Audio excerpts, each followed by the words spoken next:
Hi everybody, Armoured Pants here, and I have another video for you in the Girls on Panzer series. Is the Panzer IV Ankou SP. As always, we will have a look at the tech spec using blitzhanger.com, which is a resource that all of you blitzers should be using.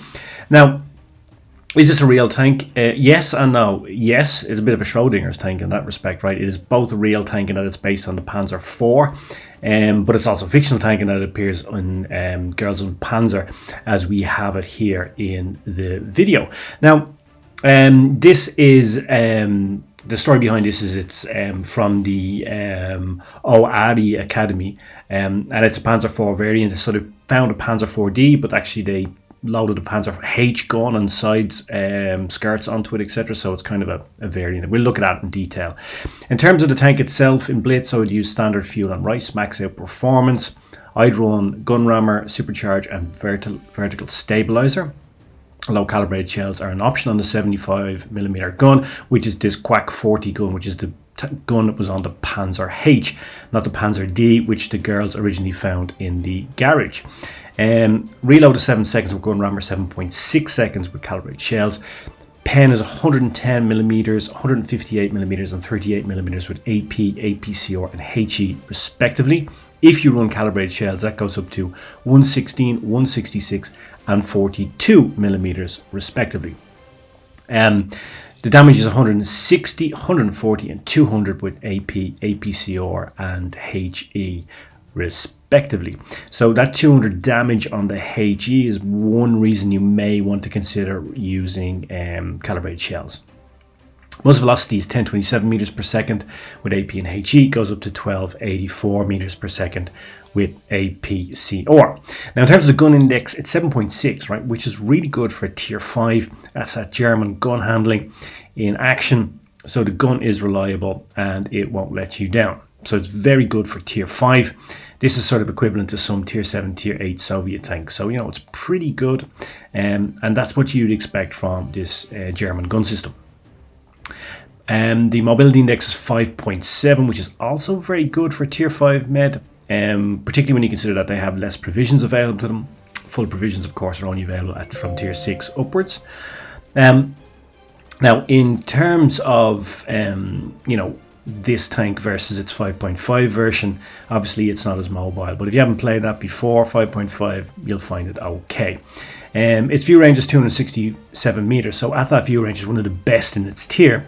You'll be spotted up if you're still at 218, if you're moving 250, and if you're moving and firing 267. So it has pretty good concealment numbers. Sorry, moving and firing it's 250, your view range is 267, so it means you've got pretty good concealment numbers. Now, if we look at the armor profile here, the first thing that strikes us is all of the spaced armor, right? And this is pretty beneficial, especially when you're up tiered, because you're going to have SU-100s, SU-100Y, SOI-Y. You're going to have, of course, KV-2. Now, spaced armor gives you massive protection from HE rounds, which is what these guys, these monsters, like to fire at you. So, rather than face these tanks front on, if you think you're going to get an incoming round from one of those big guns, turn the tank on its side, because then you're giving them the front. You're giving them front on that spaced armor, which is at the sides of the tank, those skirts. That's going to absorb a huge amount of the HE damage and give you low rolls, or perhaps no roll at all. So definitely something to bear in mind. It also has it, of course, on the turret, and the turret has 10 degrees of gun depression, right, and 20 degrees of elevation. So you have fantastic gun alignment on this tank for tier 5, and of course, with that turret and the spaced armor on it, you can go hull down should you have the opportunity. It does 48 kilometers per hour and 18 in reverse, so it's also pretty nippy. Obviously, the power to weight ratio is not super, but it's okay. Interestingly, its power to weight ratio is most effective when it is on medium terrain, so bear that in mind. In terms of the tank itself, as we said, it is commanded by Miho Nishizumi, who is the captain of the anglerfish team from Oari Girls Academy. But she's also the lead tank and the tank commander, overall tank commander of Sensha Do, which is the team from the OARI Academy team. So, so this is quite an iconic. She's one of the main, and this tank is one of the main protagonists in Girls on Panzer. So, also interesting and what's unique, and you're going to hear it here as we look at the gameplay. What's unique in Blitz out of all of the other Girls on Panzer tanks that are in Blitz, and we have quite a few, the Koromoremina, the IS-2 Pravda, the Hetzer, etc., is that this is the only one which has the actual original tank commander's voice, and you can hear it here when we're in play. So it's not just is it pretty cool that it represents how the tank is in the anime series, and you can see the anglerfish team logo, etc., on the decals of the tank.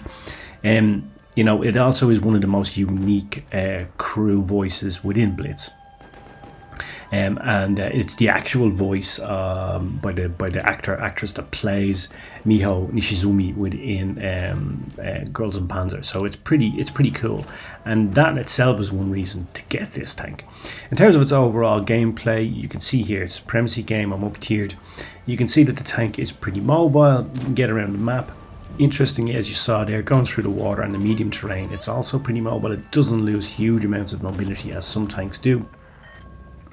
And the tank is agile, mobile, decent gun system, has okay reload, so DPM is kind of okay, but the gun system is very good, and allows you to have a lot of accuracy, and you get a lot of then actual DPM versus theoretical DPM from this tank. Although having said that, you're going to see a sequence of play here where I fluff a couple of shots on the Matilda Black Prince. But that's probably more down to my player error than the tank itself or its gun system. Now, in terms of this game, by the way, this is a very interesting game, right? I do just over 1,000 damage, right? So you're probably thinking, oh, well, that's not very impressive. But actually, this is a mastery game. And you're kind of thinking, what? Yeah. And it kind of reminded me of the mastery game I did, my first mastery in the E50M. Which is a tier 10. I did 2,000 damage and I got a mastery badge. And you're probably thinking, well, how's that possible? Well, if you're an experienced player, you know the answer to that question. But if you're not, if you're just new to the game, mastery badges are delivered due to XP, which is basically game experience. So it's not just about your damage that you do and the number of tanks that you kill. They are, of course, major contributing factors. But in actuality, it's the positive actions that you take in the game. So capturing bases if you're playing supremacy, spotting, scouting, assisted damage, all of these positive actions, movement around the map, all of these positive actions allow you to gain XP, and that XP then, of course, is what delivers the mastery badges. Yes, damage is important. Yes, number of kills is important, but they are only two of the factors that contribute to a mastery game. So, for example, when I was shooting this footage for this game, for this video, I think I did 2,700 damage in one game, I think, and I think I got a first-class mastery only, because I don't think it was supremacy, and I probably didn't spot or scout the enemy. So I didn't get the XP to deliver the mastery badge. But you will see when we look at the details of how the mastery badge was delivered in terms of XP, that the other positive actions are what contributed towards it. So just something to bear in mind, that it's not always about damage, it's about XP, and XP can be delivered, of course, with damage and kills, but also with other positive actions in the game. Basically anything that contributes to your team winning the game. So you can see, pretty short game, nothing spectacular. As we saw there, only just over 1,000 damage. But if we look at the XP is over 900, which at tier 5 is pretty good. The 4 kills, of course, contributed towards the XP score as well. But when we look at the XP, you'll see that. You'll also see the spotting that I did, spotting up the enemy tanks, obviously is a big contributor towards your XP, and that's also important in delivering mastery badges, as is capturing bases, by the way, if you're, which is why it's a little bit easier sometimes to get a mastery badge playing supremacy than it is otherwise. Overall, I think, you know, a decent representation of how this tank performs and how it plays. As I said, by the way, this tank, its history in Girls and Panzer is that they found this Panzer D in disrepair in the garage of Owari Academy, but then they were actually able to renovate it, take it out, practice, and later on they added the Quack 40 gun, which is the Panzer H variant, and the skirts are also a Panzer H variant, which is why it's kind of a combination of a Panzer D, F, and G and H all together.